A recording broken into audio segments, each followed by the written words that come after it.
ملاحظہ کریں محترم ناظرین، یہ کتاب کمال الدین و تمام النعمہ لشیخنا الصدوق رحمہ اللہ. اب کیا ہے ہمارا دین؟ کیا ہے؟ شیعوں کا دین اہل بیت علیہ السلام کے فرامین. تم لوگوں کا کیا دین ہے؟ تم لوگوں کو جو جھوٹ اور تمہارے علماء بنائے. ٹھیک ہے نا. یہ صفحہ نمبر ہے 483. یہ اسحاق ابن یعقوب محمد ابن عثمان العمری رضی اللہ تعالی عنہ، نائب ثانی امام زمانہ علیہ السلام کے دوسرے نائب کے ذریعے لیٹر پہنچاتے ہیں، توقیع مبارک مولا صاحب الزمان علیہ السلام کے اپنے خط سے، اپنے دستخط مبارک سے نہ ان کو خط پہنچتا ہے. اس خط میں بہت ساری باتیں ہیں. ایک بات یہ ہے وَأَمَّا الْحَوَادِثُ الْوَاقِعَةُ فَارْجِعُوا فِيهَا إِلَى رُوَاةِ حَدِيثِنَا فَإِنَّهُمْ حُجَّتِي عَلَيْكُمْ. جو بھی بات تمہارے لیے پیدا ہو، ٹھیک ہے نا، جو بھی مسائل سیکھنے ہوں، جو بھی نئی بات آ جاتی ہے یا کوئی بھی بات آپ میں اس کو سیکھنے کی ضرورت ہے، تو تم کس سے رجوع کرو؟ ان افراد سے رجوع کرو جو تمہیں حدیث آل محمد علیہ السلام سنائے، حدیث اہل البیت علیہ السلام سنائے. فإنہم حجتی علیکم، کیونکہ وہ میری جانب سے آپ پر حجت ہے، آپ کے رہنما ہیں میری جانب سے. اور افسوس کی بات جو آپ کو احادیث سناتا ہے اس کا جرم یہی ہے، اور آپ کو بلائے احادیث کی طرف، تمہارے علماء اس کو لعنت کرتے ہیں. سبحان اللہ واللہ تمہارے ذاکرین اس کو لعنت کرتے ہیں، تمہارے عوام اس کو لعنت کرتے ہیں. اے میں سبحان اللہ. اور اسی لیٹر میں ایک اور بات بھی ہے، جب امام علیہ السلام سے وجہ غیبت پوچھا گیا نا کہ آپ کیوں غائب ہیں، اسی لیٹر میں امام علیہ السلام نے فرمایا میرے سارے آباء طاہرین علیہ السلام پر اپنے زمانے کے طغات کی بیعت تھی. اب اس کی طرف آئیں گے. یہ کتاب تفسیر الامام علیہ السلام. او بھائی، حدیث تمہیں کون سناتا ہے؟ سیستانی سناتا ہے، خامنئی سناتا ہے، خمینی نے حدیث سنایا تم کو. وہ تو حدیث کے منکر ہیں، وہ تو حدیث کے قاتل ہیں، وہ تو حدیث کے قصائی ہیں. وہ تو یہی کہتے ہیں کہ بھئی حدیث میں جھوٹ بہت ہے، حدیث پڑھ نہیں سکتے تم. جس نے آپ کو حدیث سنایا، جس نے اس زمانے میں سب عربی زبان میں، فارسی زبان میں، ایران والوں کے لیے، عرب والوں کے لیے، اردو والوں کے حدیث کا احیاء کیا، اور جو تمہیں سناتا اپنے سے نہیں کہتا، اہل بیت علیہ السلام کا حدیث سے سناتا ہے، تم اس کو کہتے ہو، اس پہ لعنت کرتے ہو. یہ تمہاری لعنت ہمارے اور آپ کے درمیان ایک حجت ہے انشاءاللہ. ٹھیک ہے نا. تمہارے علماء کے درمیان اور میرے درمیان، تمہارے مراجع کے درمیان اور میرے درمیان، تمہارے ذاکرین کے درمیان اور میرے درمیان، کیونکہ قیامت حق ہے. اور یہ میرے لیے اعزاز کی بات ہے. اوکے. کیونکہ جتنی لعنتیں انبیاء کو پڑی ہیں، ائمہ طاہرین علیہ السلام کو جتنی گالیاں پڑی ہیں، اگر کوئی ان کے راستے پہ چلے ان کو گالی پڑے تو الحمدللہ، یہ تو میرے صدق کی دلیل ہے، یہ تو میرے سچے ہونے کی دلیل ہے، یہ تو میرے لیے عزت کی بات ہے. یہ کتاب تفسیر امام علیہ السلام. تفسیر امام علیہ السلام میں ملاحظہ کریں یہ روایت کہ حضرت مولا امام حسن عسکری علیہ السلام فرماتے ہیں کہ اللہ کے علاوہ کسی اور کے لیے سجدے کی اجازت نہیں ہے، کہ کوئی شخص اللہ کے علاوہ کسی دوسرے بندے کے لیے سجدہ کرے. وَلَوْ أَمَرْتُ أَحَدًا أَن يَسْجُدَ هَكَذَا لِغَيْرِ اللَّهِ لَأَمَرْتُ ضُعَفَاءَ شِيعَتِنَا وَسَائِرَ الْمُكَلَّفِينَ مِنْ شِيعَتِنَا أَن يَسْجُدُوا لِمَنْ تَوَسَّطَ فِي عُلُومِ عَلِيٍّ وَصِيِّ رَسُولِ اللَّهِ صلی اللہ علیہ وآلہ.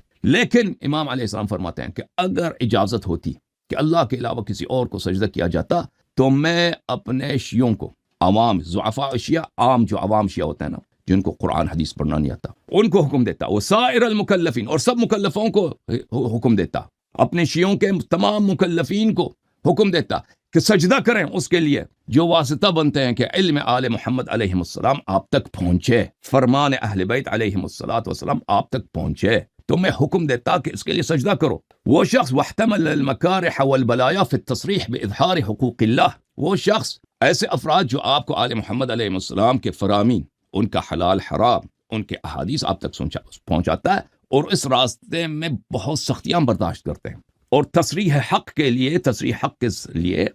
حق یعنی حق کو واضح طور پر بیان کرنے کے لیے مکارہ، ناخوشگوار ری ایکشنز کا، ناخوشگوار برتاؤ کا، اور بلائیوں کا اور دشمنیوں کا وہ سامنا کرتے ہیں. یہ حجت ہے. ائمہ طاہرین علیہ السلام کا اقوال ہے. اچھا، ذاکرین کا کیا کام، علماء کا کیا کام ان چیزوں سے؟ ٹھیک ہے نا. یہ کتاب من لا يحضره الفقیہ لشیخنا الصدوق رحمہ اللہ، اور یہ جلد نمبر ہے 4، جلد نمبر 4 ہے. یہاں پر حضرت رسول کریم امین صلی اللہ علیہ وآلہ وسلم کا قول ہے. قال رسول اللہ صلی اللہ علیہ وآلہ اللہم ارحم خلفائی، اے اللہ میرے جانشینوں کو رحمت فرما. قیل یا رسول اللہ صلی اللہ علیہ وآلہ ومن خلفاؤک، آپ کے جانشین کون ہیں؟ فرمائے الذین یأتون من بعدی ویروون حدیثی وسنتی. رسول پاک صلی اللہ علیہ وآلہ وسلم نے فرمایا کہ میرا جانشین وہ ہے جو میرے بعد آئیں گے اور لوگوں کے لیے میرے احادیث سنائیں گے، میری سنت سنائیں گے. اوکے، امام زمان علیہ السلام نے کیا فرمایا؟ فرمایا کہ راوی حدیث آپ پر کیا ہے؟ میری طرف سے حجت ہے۔ حضرت امام عسکری علیہ السلام نے فرمایا اگر کسی کے لیے سجدے کی اجازت ہوتی تو میں بتاتا کہ روات احادیث کے لیے سجدہ کرو۔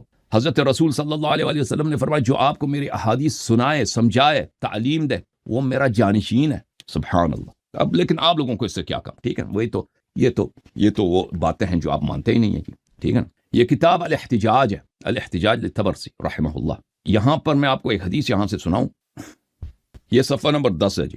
یہ حدیث ملاحظہ کریں، ہمارے آقا ہمارے سید حضرت امام حادی عشر امام طیب عسکری علیہ السلام فرماتے ہیں کہ بہت سارے شیعہ ہیں جو نواسب کا مقابلہ نہیں کر سکتے کیونکہ ان کے پاس علم نہیں ہے، ان کے پاس مواد نہیں ہے۔ تو یہ اللہ کے دشمن نواسب خارجی کیا کرتے ہیں؟ یعیرونہم بدینہم ویصفحون احلامہم، یہ آ کے ان کو دین میں طعنہ دیتے ہیں کہ آپ نے امام نے یہ کیا، آپ شیعہ یہ کرتے ہیں، وہ آپ کے امام فلان کرتے ہیں، اور ان کو طعنہ دیتے ہیں کہ تمہارے پاس عقل نہیں ہے۔ الا فمن قواہم بفقہ وعلمہ حتی ازال مسکنتہم، تو اے شیعو جان لو کہ اگر کوئی ایسا مرد مجاہد آ جائے جو اپنے علم کے ذریعے، جو اپنی فقہ کے ذریعے، یہ فقہ جو ہے نا یہ احادیث، روایات، حجج کی معرفت کو کہتے ہیں، یہ علم فقہ جو مجتہدین نے بنایا اس سے مراد وہ نہیں ہے۔ یہ آ کر ان بیچارے شیعوں کی علمی فقر کو دور کرے، علمی مسکنت کو دور کرے۔ ثم یسلطہم علی الاعداء الظاہرین النواسب وعلی الاعداء الباطنین ابلیسین ومردتہ، اور ان کو اتنا علم سکھائے کہ اب یہ جو پہلے جو شیعہ ناتواں تھے، بیچارے تھے، وہ اب اپنے دشمنوں کے سامنے سربلند، اپنے دشمنوں پر مسلط، چاہے ظاہری دشمن ہو، خوارج نواسب، اور یا خوارج نواسب کے جو استاد شیاطین ہوتے ہیں ان کو جو سکھاتے ہیں، ان کو بگا دے، ان کو شرمندہ کرے۔ حتی یہزموہم عن دین اللہ یذودہم عن اولیاء آل رسول اللہ صلی اللہ علیہ وآلہ وآلہ، تو اور ان کو بگا دے۔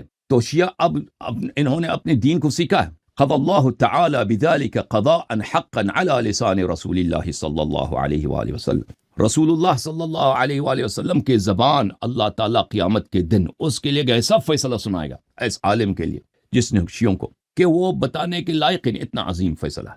ٹھیک ہے نا، رسول صلی اللہ علیہ وسلم اس کا اجر دیں گے قیامت کے دن۔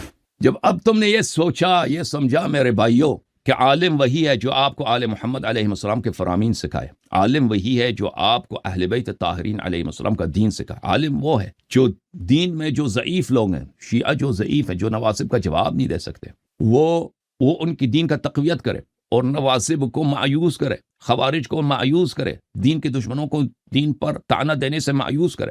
ٹھیک ہے نا، تو اب آپ دیکھو کہ کیا آپ کے علماء آپ تک احادیث پہنچاتے ہیں، ذاکرین آپ تک احادیث پہنچاتے ہیں۔ اوکے، یہ تم سوچنے کی بات۔ جوم جاؤ، پرواز کرو، کیوں فخر سے سر اٹھا، کیونکہ اللہ تعالیٰ نے تمہیں انتخاب کیا، صراط حق پر صرف تم ہو، صراط ایمان پر صرف کیا، کیونکہ اللہ تعالیٰ نے تمہیں انتخاب کیا، صراط حق پر صرف تم ہو، صراط ایمان پر صرف